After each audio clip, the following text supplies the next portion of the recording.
This is Ethan, CFA Charterholder and investment professional, and today I'm going to show you how GPIQ, JEPQ, and QQQI stack up on 5 key metrics for covered call ETFs: income level, income consistency, long-term growth potential, downside protection, and tax efficiency.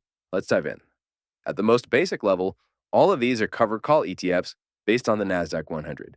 If you already know what that is, you can skip ahead about 45 seconds to the next chapter. For those who need a refresher, we'll start with that. What is a covered call ETF? In a nutshell, it buys stocks, then writes, or sells, that's the same thing, call options on them. A call option gives the buyer of the option the right to buy a stock at a set price. Of course, they'll only want to do that if the stock goes higher than that price. So if you're selling those options, like these ETFs are, that means that someone else gets to benefit from the upside in the stocks if they go up a lot. So to recap, these ETFs buy stocks, then sell call options on them. That means you get a little of the upside potential, but anything beyond that set price, which is called the strike price, you give up. And what do you get for giving up your upside potential? A massive yield. And since that's the main reason people buy ETFs like GPIQ, JEPQ, and QQQI, let's start with how their differentiating approaches will impact their payouts. On the upper left, you can see that QQQI shows the highest yield at 14.1%. On the right, you can see JEPQ pays out 12.3%, and on the bottom left, GPIQ pays 0.5%? Hold on, what's going on here? Well, if you look closely, QQQI is quoting the distribution rate, JEPQ is quoting the dividend yield, which is actually the same thing, and GPIQ is only quoting the SEC yield, which does not count the income from the option premiums. Well, that's where most of the income comes from, so that makes sense. The dividend yield / distribution rate calculation is actually total BS for these. It just takes the most recent dividend payment, multiplies it by 12, and then divides it by the NAV at the most recent ex-dividend date. If we use that same calculation for GPIQ, we actually get a yield of 10.7%. But I actually like that Goldman Sachs doesn't try to play that game. Another interesting note is that if we look at the SEC yields, QQQI is only paying 0.2%, GPIQ is 0.5%, but JEPQ is still at 11.4%. How is that possible? Well, that's a little trick they're using that actually has major tax implications. More on that in the tax efficiency section. In my opinion, the only real legitimate dividend yield calculation you should pay attention to for stock funds is the 12-month distribution yield. It's not a perfect predictor of the future either, but anything that looks at 12 months of data is better than something that looks at 1 month of data and assumes it'll always be exactly the same. With these strategies, it hasn't been that big of a deal, but with some others that really try to maximize the income, like the ones from Roundhill with weekly distributions, that yield figure can jump around like crazy week to week, and it really tells you absolutely nothing about what you can expect in the future. The 12-month yield on GPIQ is 9.4%, it's 9.6% for JEPQ, and QQQI doesn't have one yet since it doesn't have a 12-month track record, but based on its distribution that's made so far, I'd estimate that it would be roughly 14.4%. So is QQQI always likely to have the highest yield? Yes, probably.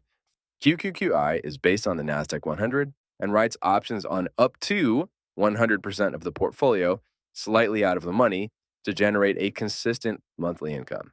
That's why the 1-month figure of 14.1% and my estimated 12-month figure of 14.4%, which was just based on the first 9 months of distributions, were pretty much the same.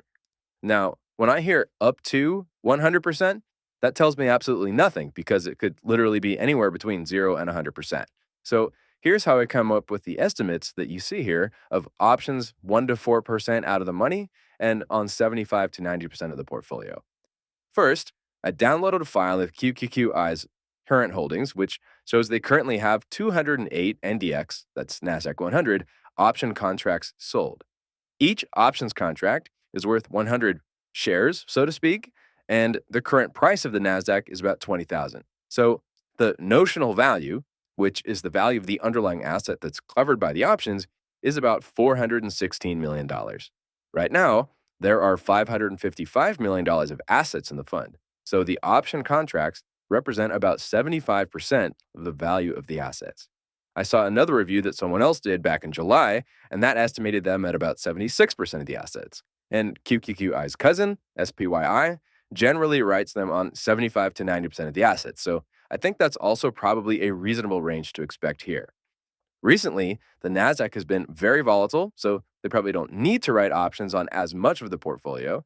But in calmer times, you might see that percentage increase. They want to generate consistent income, so they're giving themselves flexibility to do that. I estimated 1 to 4% out of the money because that's what SPYI does, and that's also roughly how far out of the money their current options would have been, depending on when they sold them. As you can see, their strike prices are 20,550 and 20,925, and the Nasdaq has been around 19,900 to 20,500 over the past month. The more the portfolio you write options on, and the closer you write them to the money, the higher your income will be and the lower your upside potential will be. We'll focus on upside potential later, but these compare to JEPQ, which sells options roughly 2.5% out of the money, so a similar level, through ELNs on up to 20% of the portfolio. And we'll talk more about ELNs in the tax section, but just know that that number is misleading. Within the ELN, there can be leverage, and options are inherently leveraged, so the true options exposure is likely much higher than 20%. Based on the dividends it's been paying out of roughly 0.8 to 1.2% per month over its lifetime, which are almost all coming from the options, and its limited upside participation, I'd say its options exposure is likely covering most but not all of its portfolio. That said, based on its distribution history being lower than QQQI's and the fact that its yield is likely going to go down over time, whereas QQQI will likely sacrifice more upside to defend the yield if volatility and interest rates go down, I think it's pretty likely that QQQI's yield will remain higher than JETQ's. GPIQ sells options at the money or close to it, and on a very wide range of anywhere between 25 to 75% of the portfolio. So it could fluctuate a lot if they wanted it to. However, GPIQ, like QQQI, also tries to keep income consistent. Again, we'll dive more into consistency in a second, but that leads me to believe that if their yield is around 9 to 10% so far, it's not likely to go up over 14% to exceed QQQI's. So, on income level, QQQI is the winner. It's been the highest of these three, and in my opinion, it's likely to stay that way in the future. Now, what about consistency? Both GPIQ and QQQI are specifically managed to keep income consistent. JEPQ is not. So, let's take a look and see how consistent they've been. Here are the monthly distributions of QQQI in blue, GPIQ in orange, and JETQ in gray since the beginning of 2023 for JEPQ and since inception for QQQI and GPIQ. Don't worry about the level. These are all on a per share basis, and these ETFs all have different share prices. So what I really want to show you here is the consistency. QQQI's and GPIQ's income have remained pretty consistent despite their short track records, whereas JEPQ's has bounced around like crazy. It's back down to 49 cents in November, by the way. I just didn't put it in here because the other ETFs haven't paid out this month yet. We could nitpick and say GPIQ's has been maybe slightly a little bit more consistent than QQQI's, but honestly, these are both so much more consistent than almost every other covered call ETF I've seen. I'm going to call it a tie. I mean, really, if you want a perfectly consistent income, you should just stop relying on dividends of any kind and implement a systematic withdrawal plan. Let's move on to long-term growth potential. Even if that's not why you're investing in these, which it probably isn't, it's important to consider because it determines the long-term sustainability of your income. So your income is 9%. Well, 9% of what? The NAV. And if the NAV is declining over time, your income will be too, even if it stays at a consistent percentage. Sadly, we can't buy groceries with percentages, so we need a strategy that can grow over time to create a growing income stream that will keep pace with inflation. This is assuming you're taking out all of the income, by the way. Obviously, all of these can create a growing income stream if you're reinvesting all of the dividends, but I know most people, unfortunately, don't want to do that. Let's start with JEPQ since it's been around the longest. Since inception, its price has risen about 6.5%, not quite keeping pace with inflation, but going in the right direction. But on the other hand, the Nasdaq 100 has actually risen almost 50% over that time frame, again without the dividends. You're not always going to get that good of returns, so it could be worse in the future, and the return pattern is what most concerns me. Yes, this is without the dividends, so your total return, if you had been reinvesting all the dividends, for sure would have held up better in the downturn. But if you were taking dividends, then this is the NAV performance you would have achieved, and this is what your yield percentage would have been based on. This is consistent with what we saw with the actual numbers. You started out with a 55-cent dividend, then 58 cents, and it's been down ever since. Is that what you want your paychecks to look like in retirement? I know I wouldn't. So, JEPQ has given up almost all of the upside while providing a declining yield, even in a very, very favorable environment. I think that for an investor who's taking out all the dividends, the odds of this producing a sustainably growing income stream that can keep pace with inflation over a multi decade period is almost zero. QQQI and GPIQ don't have very long track records, and both have only existed in extreme bull markets, so past returns have limited value, but I'll show you anyway. QQQI has only grown 2%, while QQQ is up 15%. GPIQ also has a very short track record, just about a year, but it's captured notably more of the NASDAQ 100's upside than the other two. Not a lot, but more. However, if you compare them over the same time period since QQQI's inception, GPIQ has only captured slightly more upside than JEPQ. That shouldn't be surprising since they both have very similar underlying benchmarks and they've both yielded about the same amount. It also shouldn't be a surprise that QQQI has captured less of the upside since it also has similar underlying holdings but has a higher yield. And remember how you get a higher yield? By giving up more of your upside potential. It's a direct trade off. Between GPIQ and JETQ, I still think it's too close to call. With such similar approaches and such short track records, it really could go either way. GPIQ is 6 basis points cheaper, so all else equal, that should help a little. But the bigger wild card is how high will interest rates and volatility be in the NASDAQ going forward. The main difference in their approaches is that GPIQ tries to maintain a consistent yield and JEPQ does not. When volatility is higher, income on call options is higher. So GPIQ can sell fewer options to generate the same amount of income, thus giving it more potential to capture upside from the stocks it holds. If volatility is lower, then they have to sell more call options and cap more of their upside. So it depends, and I'm calling it a tie between GPIQ and JEPQ. But that's a tie with an asterisk. You know why? Because in my opinion, none of these three options has much of a chance to generate a sustainable, growing income stream that can keep pace with inflation if you're taking out all the dividends. If you're reinvesting the dividends, I'd give the slight edge to GPIQ and JETQ for upside potential, but if you're taking them out, like I assume most people are, they all lose in my opinion. When it comes to downside protection, it's a pretty close race. There have been very few downturns of any kind to go off of since QQQI's inception, but let's compare them in the three biggest ones. By the way, can we just take a second to marvel at how incredibly close the total returns have been since then? 14%, 14%, and 13.93%. They haven't all taken the same path, so it's kind of coincidence that we're looking at it at a time that happens to be when they're this close, but that's still pretty remarkable. Okay, back to downside protection. From April 11th to April 19th, there was almost no difference, with JETQ falling the least and GPIQ falling the most, but only being separated by 0.24%. These are all with dividends reinvested, by the way. From July 10th to August 7th, GPIQ fell about 1% more than the others, with QQQI holding up slightly better than JETQ by 14 basis points, aka 0.14%. And from August 30th to September 6th, GPIQ fell the most again at minus 5.3%, while QQQI fell 4.8%, and JEPQ fell the least at only 4.02%. These aren't huge downturns, and the differences aren't huge, but GPIQ did lose the most in all three time periods. However, between QQQI and JEPQ, there really just hasn't been enough of a difference to declare a winner, and neither of these strategies leads me to believe that one should consistently be better at protecting on the downside than the other. So I'm going to call this one a tie. This brings us to our final area of comparison, tax efficiency. We've had a lot of ties today, but this one has a clear winner. Remember how I told you earlier that JEPQ has a much higher SEC yield than the other two, and we'd come back to that later? Well, that time is now.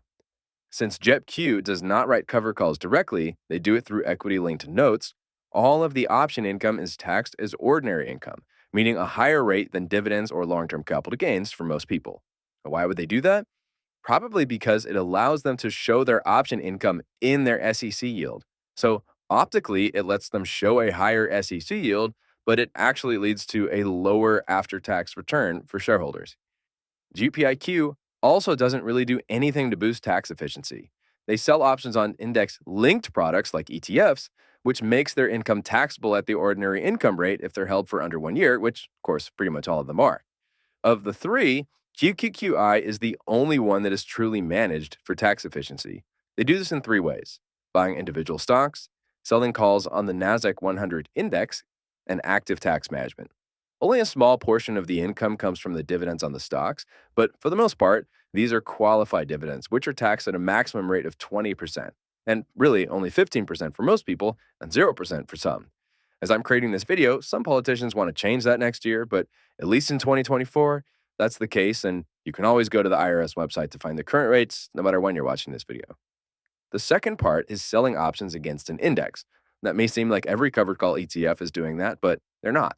When you sell options against an index itself, like the NASDAQ 100, instead of something that's simply linked to an index, like an ETF that tracks it, 60% of the option income is usually taxed at the lower long term capital gains rate, and only 40% of the income is generally taxed at the higher short term capital gains rate. If you're in a high tax bracket, that can be a big advantage over something like JEPQ or QQQI, where its main sources of income are mostly or entirely taxed at the higher short term capital gains rate. Now, if you read the fine print on their prospectus, which I always do, it basically says that some recently proposed regulations could take this tax benefit away, but I have no insight into how that's going to go, and as of now, it's still a notable advantage for QQQI over JEPQ and GPIQ. The third way they reduce taxes is through active tax management. The simplest way I can explain this is that there are often many things in the portfolio that are up and down at any given time. They're able to harvest losses, meaning marry up something at a loss with something at a gain as they're selling, which allows them to classify some of their income distributions as return of capital. When they do that, the portion of income you receive as return of capital is not taxable in that year. Now, don't get me wrong, you will have to pay taxes on all of your gains eventually, but this process can allow long-term investors to defer some of the taxes until later and potentially pay the lower long-term capital gains rate tax on a higher percentage of their overall gains. As a reminder, gains on the investments that are held for more than 1 year receive a lower long-term capital gains rate in most cases. So there you have it. Each ETF is better at some things than others, and there's no clear winner in every department. It's up to you what's most important. And in my opinion, none of these ETFs should be relied on solely for retirement income because in the end, they're all covered call ETFs where you give up a lot of the upside of the underlying investments while keeping most of the downside. Not a great deal and not likely to create a sustainable growing income stream in the long run. But to each their own. This is not advice, just education. I know it might seem like I'm trying to rain on your parade if you were hoping for a bigger endorsement for these, but I'll leave you with two very important points to explain why I'm not going to do that. This is the difference between an actual investment professional and an average YouTuber, by the way. So if you find this useful, I'm going to ask you hit those like and subscribe buttons when it's over. So far, these ETFs have only existed in times of high volatility, which means higher options premiums, and higher interest rates, which also means higher option premiums. In a more normal environment where interest rates go back down and tech is less volatile, JEPQ's yield could fall, and GPIQ and QQQI might have to write more call options, capping more of their upside to maintain a steady yield. We've also had massive returns on the NASDAQ since each of these has been launched in their very short track records, which means we really haven't yet experienced the kind of downside potential that all of them possess. But even more important is number two. In my opinion, all three of these are based on strategies that are bound to fail. All three of them are investing in the NASDAQ or something very close to it, and all three of them are writing covered calls slightly out of the money, which caps their monthly upside at around 2 or 3%, give or take. How often does the NASDAQ go up more than 2 or 3% in a month? Pretty often. Over the last 20 years, so 240 months, it's been up over 2% almost 50% of the time, and up over 3% almost 40% of the time. In fact, it's been pretty common for it to be up way more than that in any given month. That's why this strategy is bound to fail. A lot of the upside in very volatile investments like the NASDAQ comes in short periods. if you miss out on most of those returns while still capturing most of the big downturns, it's going to be a tough environment in the long run. How tough? Well, this will give you a sense. The NASDAQ has earned a return of just over 13.5% annualized over the last 20 years.